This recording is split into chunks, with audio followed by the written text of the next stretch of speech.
তুরস্কের মতো শক্তিশালী অর্থনীতির দেশ যে বোঝা বইতে পারে, বাংলাদেশের মতো একটা নিম্ন মধ্যম আয়ের বা অতি ঘনবসতিপূর্ণ দেশের পক্ষে সেই ঝুঁকি নেওয়া স্রেফ আত্মহত্যার শামিল। এইটা আপনি বুঝবেন না যদি আপনি জামাত কইরা থাকেন। তুরস্ক প্রায় 3 লাখ সিরিয়রে নাগরিকত্ব দিছে ঠিকই, কিন্তু তারা কারা? তারা সাধারণ শরণার্থী? হায় রে ভাই, তারা উচ্চ শিক্ষিত, দক্ষ এবং ধনী ব্যবসায়ী। বাকি 37 লাখ সিরিয়রে দেওয়া হয়েছে টেম্পোরারি প্রোটেকশন বা অস্থায়ী বসবাসের সুযোগ। জাগো পরিস্থিতি স্বাভাবিক হইলে ফিরা যাইতে হইব।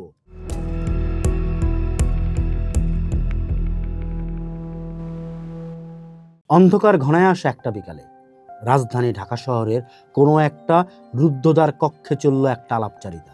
বাইরে যখন সাধারণ মানুষের কোলাহল, ভিতরে তখন বাংলাদেশের মানচিত্র আর জনমিতির ভাগ্যরেখা লইয়া চলতেছে এক অদ্ভুত পরামর্শ বিনিময়, যেটা পৃথিবীর ইতিহাসে ঘটে না। তুরস্কের পররাষ্ট্রমন্ত্রী হাকান ফিদান বাংলাদেশ সফরে আইসা জামায়াত ইসলামীর প্রতিনিধি দলের লগে বৈঠকে যে দাওয়াই দিলেন, তা কি কেবল একটা বন্ধুত্বসুলভ পরামর্শ, নাকি এক বিশাল ভূ রাজনৈতিক নীলনকশা?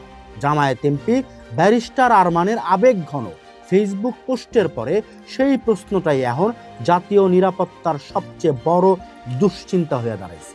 মিস্টার ফিদান নাকি?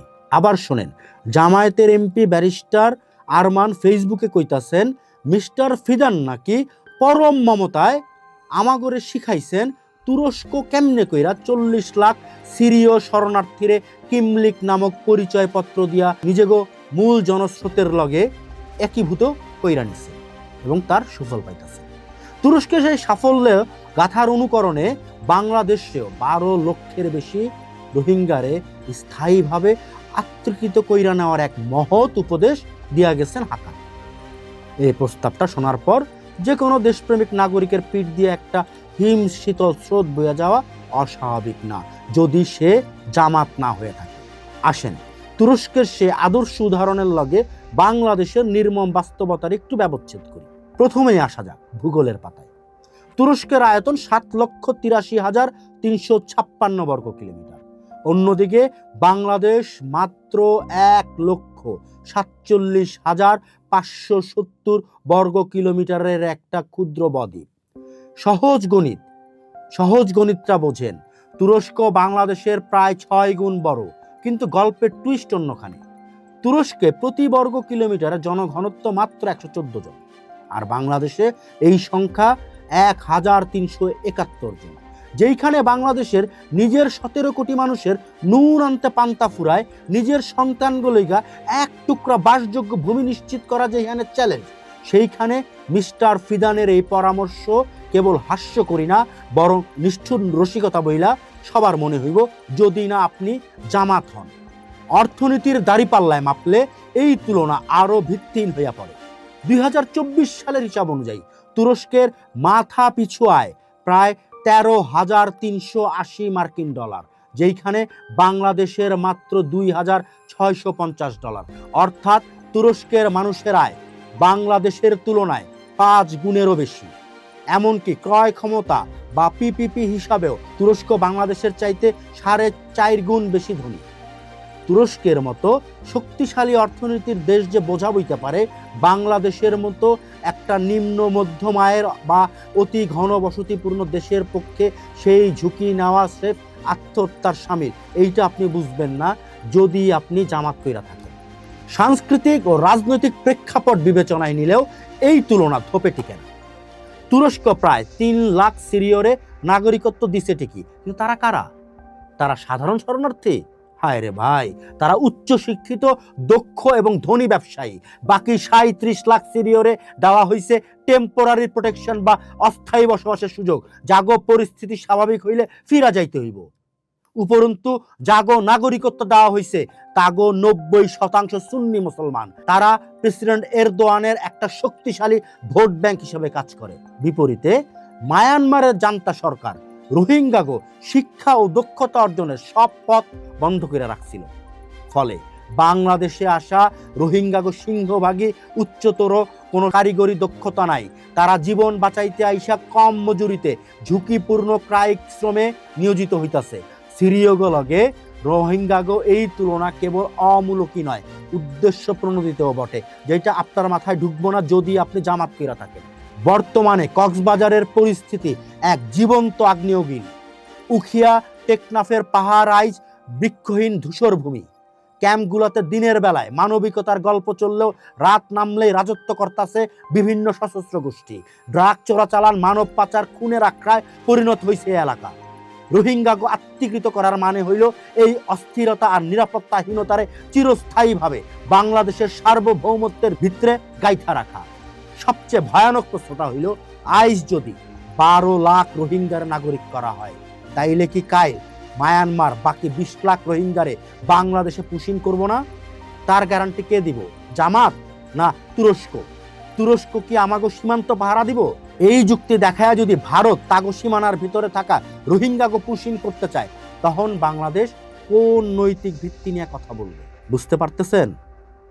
বুঝতে পারবেন না যদি আপনি জামাত কইরা থাকেন। কিন্তু মিস্টার ফিদান কেন হঠাৎ এই স্পর্শকাতর আলাপটা সরকারের সাথে না কইরা, আবার শোনেন, সরকারের সাথে না কইরা জামাতের সঙ্গেই করতে গেলেন? এবং রুদ্ধদ্বার কক্ষে এই যে স্পর্শকাতর আলাপ, সেইটারে কেন জামাতে ইসলামের এমপি মহোদয় সামনে নিয়ে আসলেন? জামাত ইসলামের মতো একটা রাজনৈতিক দল কেন দেশের সার্বভৌমত্বের পরিপন্থী হইয়া এই প্রস্তাবে গদগদ হইয়া ফেসবুকে আবেগ ঘন স্ট্যাটাস দেয়? এর নেপথ্যে কি কেবলই ধর্মীয় ভ্রাতৃত্বের আবেগ, নাকি অন্য কোনো প্রজেক্ট? এইখানে উঠে আসতেছে এক চাঞ্চল্যকর ভূ রাজনৈতিক সমীকরণ। তুরস্ক মূলত এইখানে কাজ করে ন্যাটোর একটা বিশ্বস্ত প্রক্সি আর ইসলামী অভিভাবক হিসাবে। মার্কিন যুক্তরাষ্ট্র বা ন্যাটো যদি সরাসরি আত্মীকরণের চাপ দিত, তাইলে বাংলাদেশে চরম গণ অসন্তোষ দেখা দিত। কিন্তু তুরস্করে সামনে রেখা এই এজেন্ডা বাস্তবায়ন করা অনেক সহজ। জিও পলিটিক্সে কেউ বিনামূল্যে কিছু দেয় না। তুরস্ক তখনই পশ্চিমা সামরিক প্রযুক্তি, যেমন অত্যাধুনিক বায়রাক্তার TB2 ড্রোন প্রযুক্তি বাংলাদেশে জয়েন্ট ভেঞ্চার বানানোর সুযোগ পাইব যখন নেটোর মিত্রগো সবুজ সংকেত মিলবে। সহজ কথায়, বাংলাদেশ যদি 12 লক্ষ রোহিঙ্গারে আত্মীকরণ করে, তাগলিগা ইকোনমিক জোন খুলে দেয়, তাইলে এর বিনিময়ে পশ্চিমা দেশগুলো থেকে বাংলাদেশ বিশাল ফাইন্যান্সিয়াল প্যাকেজ বা বাজেট সহায়তা পাইবে। আর তুরস্ক সমরাস্ত্রের বিশাল মার্কেট দখল করবে। অর্থাৎ তুরস্ক এখানে ডাবল স্ট্যান্ডার্ড নীতি গ্রহণ করছে। প্রকাশ্যে তারা মুসলিম বিশ্বের নেতা সাইজা মানবতার কথা কইতাছে, পর্দার আড়ালে ন্যাটো ব্লকের হইয়া রোহিঙ্গাগো ডেমোগ্রাফিক ইনসারশন নিশ্চিত করার দুতিয়ালি করতেছে। তাগো দীর্ঘমেয়াদী লক্ষ্য হইল বাংলাদেশের ঘাড়ে অন্তত 50 বছরের লেগা এই বিশাল জনসমষ্টির ভার চাপায়া দিয়া এই অঞ্চলে পশ্চিমা নিরাপত্তা বলয় নিশ্চিত করা। মাত্র 2টা বছর আগে ইউনূস সরকার ঘোষণা দিছিল 2025 সালের ঈদ রোহিঙ্গারা তাগো নিজেগো দেশে করছিল, করতে পারে নাই। আর 2026-এ আইসা আমরা শুনতাছি আত্মীকরণের সুপরামর্শ। কিছু বুঝতেছেন? আমাগো বর্তমান পররাষ্ট্র মন্ত্রী, যিনি অন্তর্বর্তীকালীন সরকারের শুরুতে রোহিঙ্গা বিষয়ক হাই রিপ্রেজেন্টেটিভ আছিলেন, তার কণ্ঠেও কোনো জোরালো প্রতিবাদ নাই। সরকার ঘোষিত পলিসিতে আসছিল সম্মানজনক প্রত্যাবাসন। তাইলে বিদেশি এক পররাষ্ট্রমন্ত্রী এই দেশে আইসা সেই পলিসির সম্পূর্ণ উল্টা পথে হাঁটার সবক তাও সরকাররে না দিয়া একটা বিরোধী দলরে কেন দিব? আর সরকার কেন নীরব দর্শক হয়ে থাকবো আমার বুঝে আসে না। আপনাকে বুঝে আসে কিনা আমি জানি না। বাংলাদেশ কোনো খাস জমি না, কোনো মোরল রাষ্ট্রের প্রেসক্রিপশনে আমরা নিজেকে মানচিত্রের ভারসাম্য নষ্ট করতে পারবো না। তুরস্কের আভ্যন্তরীণ রাজনীতিতে সিরীয় শরণার্থীরা তাগো অ্যাসেট হতে পারে, কিন্তু বাংলাদেশের সীমাবদ্ধ ভূখণ্ডে রোহিঙ্গারা কেবলই একটা মানবিক সংকট, যার একমাত্র সমাধান হইল নিজ দেশে তাগো অধিকার সহ ফিরা যাওয়া।